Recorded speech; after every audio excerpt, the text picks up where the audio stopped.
think looking at some of these new types of resources is going to show that the U.S. does have quite a bit of lithium, and it's captured in a variety of different types of lithium resources.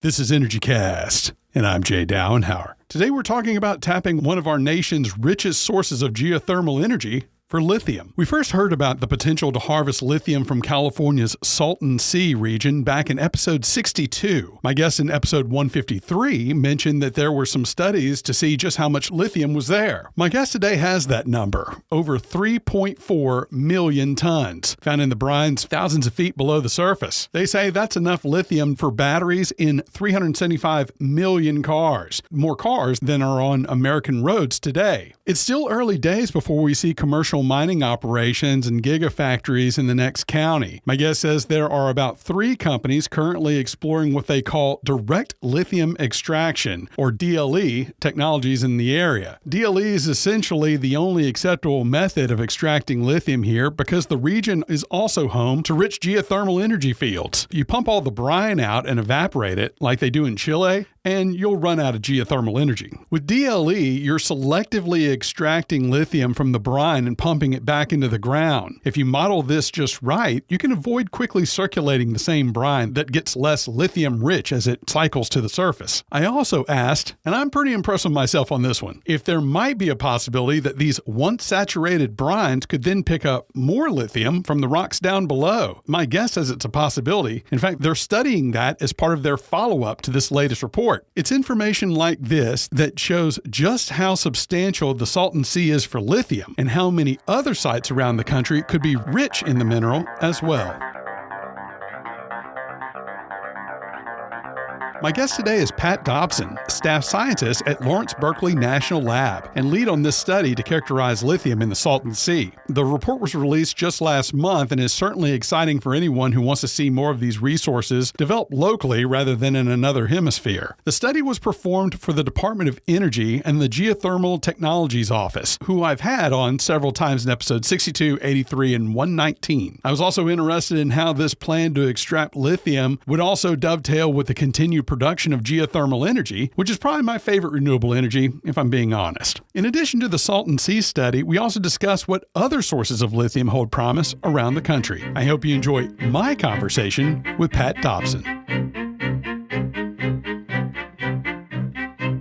We're here with Pat Dobson, staff scientist with Berkeley National Lab, and the lead on the study we're talking about today. And Pat, I knew about geothermal energy being produced in the Salton Sea region, and I had a guest on who said that research was being done to analyze mining lithium there. So tell us about this new report and what you found. Sure. The genesis of our study went back to an earlier project that we were doing for the Department of Energy's Geothermal Technologies Office, and we were asked to do a retrospective analysis of previous project that they had funded looking at critical minerals and geothermal fluids. And their studies really focused on 3 different topics. One was looking at what are the resources contained in geothermal brines? What are the technologies that are needed to extract or recover those resources from the brines? And then looking where available data on looking at how economic would it be to do those recoveries. And in looking at the resource component, we noticed that there was a huge potential resource associated with the Salton Sea geothermal field brines, but no one had really done a very extensive and systematic quantification of that resource size. And so we proposed to the Geothermal Technologies Office that we be allowed to conduct such a study. They were enthusiastic about that, and they also asked if we would be willing to include 2 other components to our study, and apart from characterizing the resource. One was looking at the environmental impacts potentially associated with the lithium recovery from the geothermal brines, and 2, to initiate community outreach activities to communicate our work and to understand the questions that people in the community might have regarding this activity. And so the big headline, I think, was that you found an awful lot of lithium as a resource, right? That's correct. And so we conducted our research to basically try and figure out, using publicly available data, how big that resource might be. And the steps sort of pretty much were as follows. There's a lot of information that's available through the state of California's Department of Conservation site called GeoSteam, which provides extensive amounts of well data for most geothermal and oil and gas wells throughout the state. And we focused obviously on the geothermal wells from the Salton Sea geothermal field. That provides information on how much brine is being produced, how much brine is being reinjected, how much energy is being generated, and also specific aspects about individual wells. And we were able to use that database in addition with a lot of published information that exists in the scientific literature to really constrain that resource estimate. And if you want, I can sort of walk through how we did that. Yeah, let's go ahead into that. We all know it's there. So how do you quantify how much lithium is actually there? How'd you do that? There's a number of different pieces of information that we need in order to do that. First off, think of the lithium as present. It's dissolved constituent in these geothermal brines. And the brines are really salty. They are much saltier than the ocean. About 25% of the brines consist of dissolved salts. And that includes about 200 parts per million of lithium. So it's a small component overall in the amount of solid components dissolved in the brine. But when you look at the volume of brine that's present in this system, it adds up to a lot of lithium. We see a pretty good correlation between chloride concentration and lithium concentration. And we come up with an estimate of just under 200 parts per million of lithium as on average for the brine concentration. The next challenge is to figure out, well, how much brine is actually there? And one misconception that people might have is that they hear the word Salton Sea and they think the lithium's in the Salton Sea. It's not in the Salton Sea. It's in the Salton Sea geothermal reservoir, which lies at depths of thousands of feet below the ground surface. This geothermal reservoir consists of sedimentary rocks, primarily sandstones and siltstones, and the brine resides in the pore spaces between the different mineral grains and in fractures within the rocks as well. So what we need to do is look at what we call the porosity. Think of it as that's the open space in the rock. And we have a number of studies that had previously published the measured porosity values in the rock as a function of well and function of depth. And so what we looked at were the changes in porosity as a function of depth throughout the field. We see that, as you might expect, as the sediments get buried deeper and deeper, the pore spaces become more and more compacted and the porosity becomes reduced. Also with hydrothermal alteration, that is with hot water brines interacting with the rock, there's mineral reactions that can also cause the precipitation of what we call secondary minerals that can also fill in that open pore space. The third thing we need to know is the thickness of the reservoir, and that's where we utilize the database from the state of California to estimate the reservoir thickness. And it's just over a kilometer thick. It could extend deeper, but as you go deeper, the porosity gets more and more reduced. And then the final component is sort of the aerial footprint of the resource. The first aerial footprint is where we have lots of wells. We're really, really confident that the resource extends to that area. And this is based on a study that was published back in 2016. The second one is a bigger footprint, which is how far we think that resource extends. And so currently the field is developed to the tune of 400 megawatts of power production, but that extended resource goes up to almost 3 gigawatts of potential geothermal power production from that larger reservoir footprint. Part of that reservoir extends underneath the existing Salton Sea itself. And so at this point, it may be impractical to develop or reach out into that part of the reservoir. So we have a third category, which is basically that larger footprint minus a swath of area that lies underneath the Salton Sea that may be inaccessible at this point in time. One final component is converting the volume into weight, because we're looking at the weight of lithium. And conveniently, the geothermal brine is about 1 gram per cubic centimeter. So it's an easy conversion. It's just a value of 1. So that's how we go about making those estimates. Yeah, that's really interesting. Thank you for the explanation there. And I think that goes a long way towards how they probably estimate a lot of things, recoverable amounts of a resource. One of the other things is the way you extract this kind of lithium. I've covered the process for extracting lithium from brine using evaporation. It takes a lot of acreage used, and you also lose a lot of the lithium during the precipitation process. That happens a lot in places like Chile. We've all seen those images of those ponds. But what you were describing in the report is something called direct lithium extraction. What is that, and how would that work? The one real advantage from a sort of environmental impact standpoint for the lithium geothermal resource that we have at the Salton Sea is that it's contained, dissolved in a brine like you have in South America. And the idea is that instead of concentrating the brine further to increase the amount of lithium in it by using evaporation and having these giant evaporation ponds, there are a number of different types of physical procedures that one could do, either using adsorption or some sort of ion sieve, to basically selectively extract or remove the lithium ions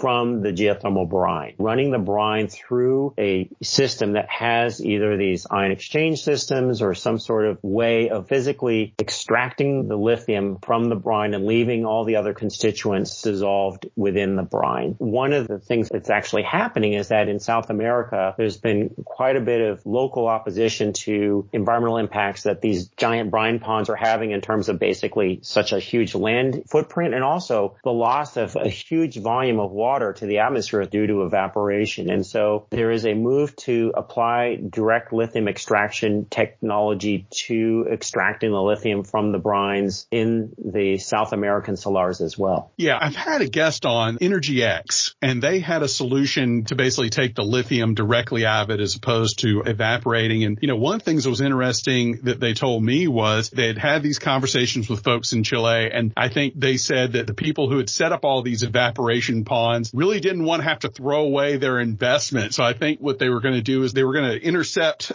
the ponds, I think, after one or two stages of evaporation. That way they wouldn't have to just dismantle the ponds. But, that was a question I was going to ask was, is there a reason why they evaporate it? And here in the Salton Sea, we would talk about not doing it. It sounds to me like we would be incorporating the newest technology when we start, right? So there's another reason why it's important to re-inject the vast bulk of the geothermal brine back into the subsurface. It's important for sustaining the geothermal reservoir to maintain reservoir pressure. If one were to not replenish the reservoir with the fluids, the pressure in the reservoir would decrease and the production rates of the existing geothermal wells would decline. A second thing is that the brines contain basically an elemental table of dissolved constituents, and some of these are potentially hazardous. They're heavy metals that are dissolved in these brines, like zinc. If we were to just have the brines out in the open and have them evaporate, you could potentially have a much more serious environmental impact on the local environment as these components are being concentrated. By having it as a closed system where you're selectively removing lithium, and there's also the idea that you could remove other components. You could remove manganese. You could remove zinc that would be important components for critical materials for the green economy. And so I think most of the companies that are looking at lithium recovery are also looking at, can we obtain additional mineral benefits from these high salinity brines at the Salton Sea geothermal field? Right. My guess is that you're basically taking a slipstream of the fluid that's coming up during normal geothermal energy production. You're processing it for the lithium and you're sending it back down. Is that right? These would be co-located at a geothermal plant? There are basically three companies that are involved with current plans to extract lithium from the geothermal brines at the Salton Sea geothermal field. First one is Berkshire Hathaway Energy Renewables, and they have actually constructed a pilot plant that's been in operation for over a year now on a smaller scale, recover lithium chloride from the geothermal brines. They're in the process of building a second facility that would then convert that lithium chloride to lithium carbonate, which is one of the materials you would use for building a lithium battery for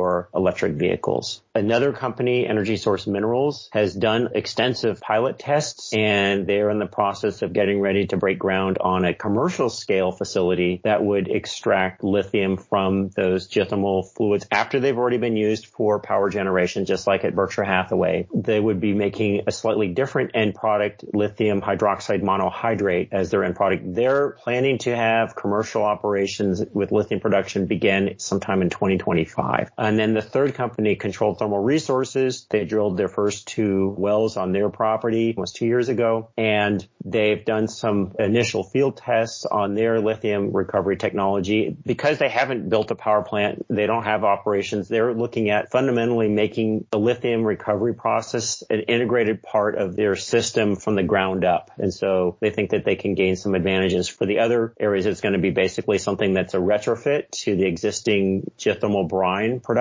So after the brine's gone through the separators to separate out steam, the steam goes to the turbine. The brine goes to what we call these clarifier tanks. The clarifier tanks, because they have such high salinity brines, they're used to precipitate out some solid materials known as iron silicates. The iron silicates is sort of a type of a sludge. It's tested for concentrations of potential hazardous materials. If it passed the test, it goes to a standard landfill. If it has higher concentrations, it goes to a more restricted landfill. And so those materials are something that's part and parcel of all of these geothermal developments in these highly saline fluids. Once the brine gets through that, it currently gets just re-injected back into the subsurface. With the geothermal lithium extraction, it would then go to a geothermal lithium recovery facility where they would apply the direct lithium recovery process, DLE process, to that residual brine before it then gets pumped back underground to replenish the geothermal reservoir. And so I think my question is, you have a single well, you're pulling up the fluid, and then you're extracting the lithium and putting it back. And I guess this is a bigger question about what is going on under the rock, right? Like if you're pulling brine up from a central location and then you're injecting it again, I assume that region would become more and more dilute of lithium. And does the fluid move around enough so that you're picking up fluid that has lithium in it and not just picking up the same fluid over and over again? So that's a really good question. And that's something that part of our team, a group of geothermal reservoir modelers from the University of Auckland in New Zealand, addressed in our study. And that is currently reservoir management has focused on what we call thermal breakthrough. Because what we're doing is we're producing hot brine in our production wells. We're extracting steam. We're extracting thermal energy from those brines. And we're re-injecting colder brine back into the reservoir. And what we don't want to have happen is that the temperature of our production wells decline significantly over time, because that will reduce the amount of steam that can be generated and the amount of power that can be produced. Going forward, it's going to be important to make sure we don't have what we call chemical breakthrough. And as you alluded to, if we're successful in the DLE process, being able to recover the lithium from the brines, they're going to be re-injecting back into the reservoir lithium poor brines that are going to dilute the overall concentration of lithium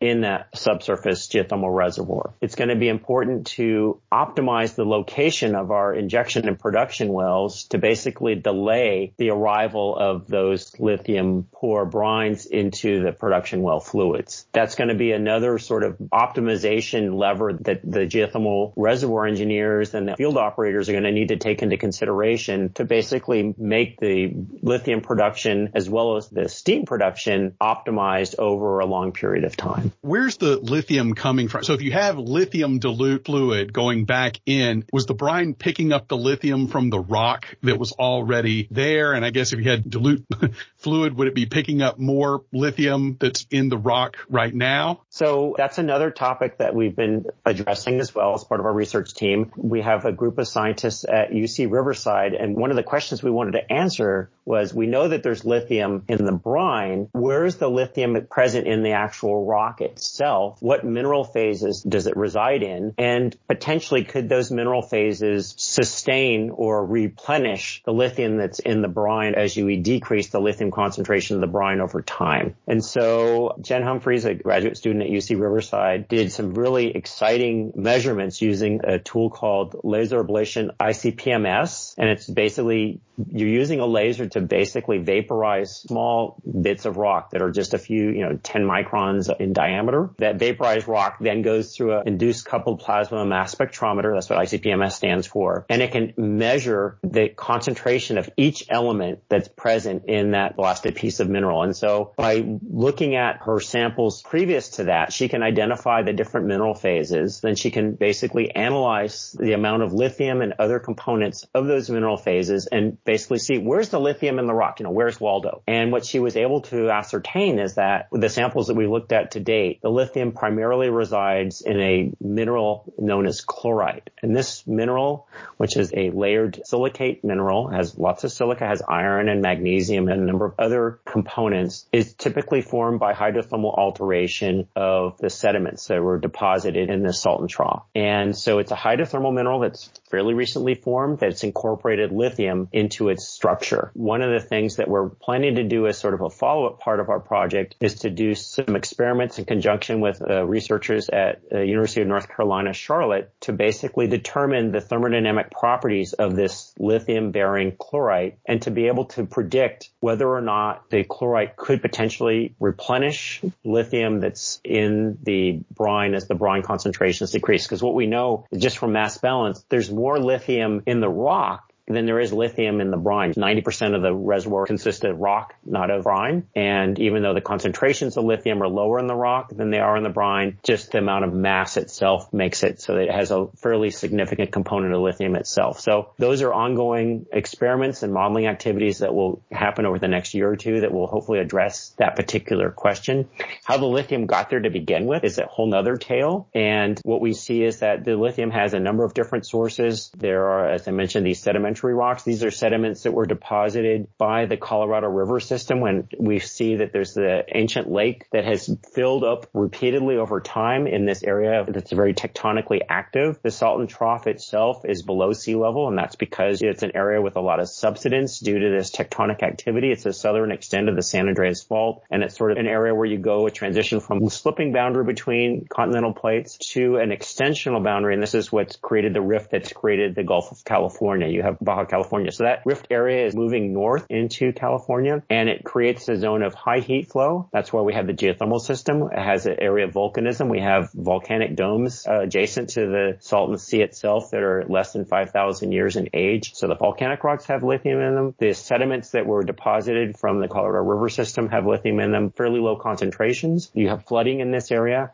And when you have evaporation that occurs naturally as the Salton Sea is currently drying out, as it dries out, we form evaporite minerals. These minerals concentrate different salts, including lithium salts. Then these are buried, and then they're redissolved by the circulating hot geothermal fluids and incorporated into the geothermal brine. So it's a prolonged story, a lot of different steps that creates this unusual concentration of lithium in these high temperature circulating geothermal brines at depth. Yeah, I was figuring that the fluid's just basically saturated at this point. So if you unsaturate, then maybe it'll just reabsorb more lithium. So it depends on the solubility of the chlorite and then how willing it is to give up the lithium that has incorporated in its mineral structure. So that's what we're planning to do is work with this team at UNC Charlotte. We'll use the results of those experiments to plug into our tough react modeling system that will be used to predict the behavior. And one of the things we're concerned is, what is the time frame that these reactions occur at? Is it over geologic time? Will it take thousands to millions of years for it to give up more lithium?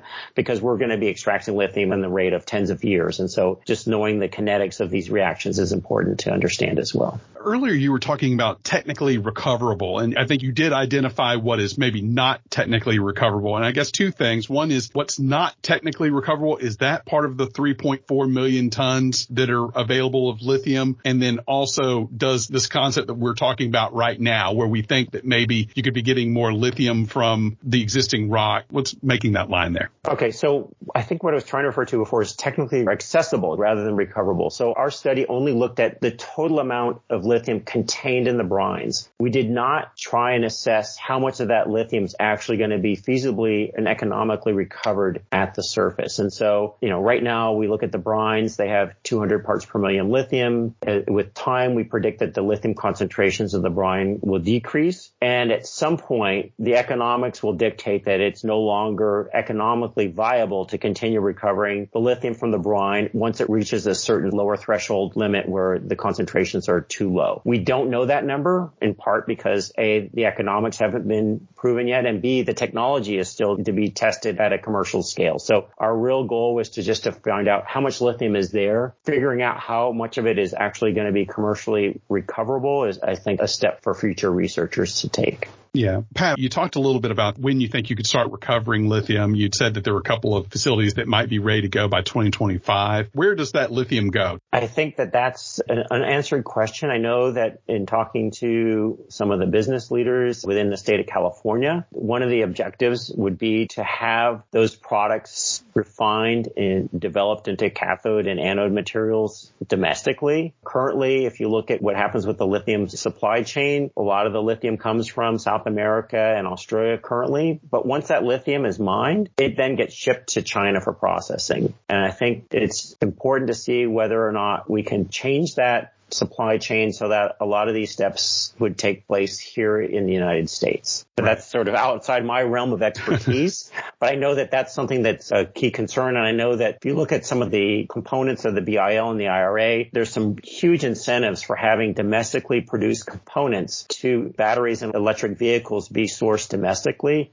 And I think those were intended to basically kickstart the domestic sourced industry. I know we have gigafactories present, but in terms of making anodes and cathodes, those steps still need to be spurred on to have much larger types of production occur within the U.S.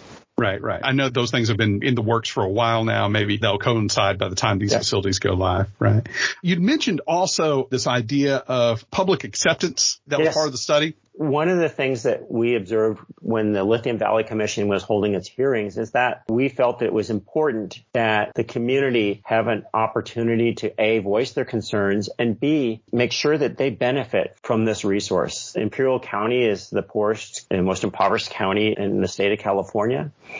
And it could really stand to benefit from having job training, good jobs result from this lithium development. So what we would want to see is that they have a voice at the table when all this happens and that their concerns are addressed and listened to appropriately. So we have done some initial public engagement. We've talked to different community groups such as Alianza Coachella, Comité Cívico del Valle. We've met with community members at a elementary school in Nyland. We've talked to students at Imperial Valley College.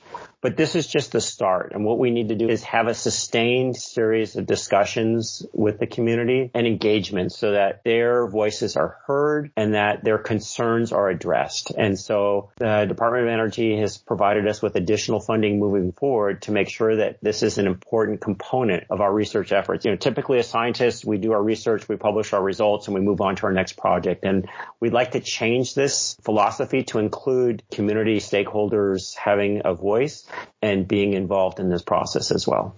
Yeah. And Pat, I'm imagining we talked about DLE and the companies that are looking into it. These would be the first DLE projects on the planet, would they not? Is anyone else doing that right now? There are other groups doing it. And in fact, one of the companies doing it at the Salton Sea, Energy Source Minerals, has a process they call Atlas, and they're applying it to other lithium-bearing resources in other parts of the world. So they're looking at some of the oil field brines that have elevated concentrations of lithium in a place called the Smackover Formation in southern Arkansas. And they're also engaged in doing DLE applications to salar brines in Argentina. So they're seeing this as, hey, we have a technology that's not only applicable to Salton Sea brines, but are applicable to other lithium-bearing brines. There are other entities in other parts of the world that are looking at this. Europe is also focused on, for the green economy, we need to have reliable sources of the components that are going to be needed for battery storage. And so there's a company called Vulcan and another company called Lithium de France. They're engaged in looking at lithium sourced from geothermal brines in Europe. Lithium in these brines, some of them have elevated concentrations of lithium, and they've done some test studies for some of the geothermal brines in the Rhine-Graben, the French-German border, and are working on trying to go from the pilot scale production of lithium to actual commercial scale production. So this is something that it's not just a U.S.-based effort, it's a global effort.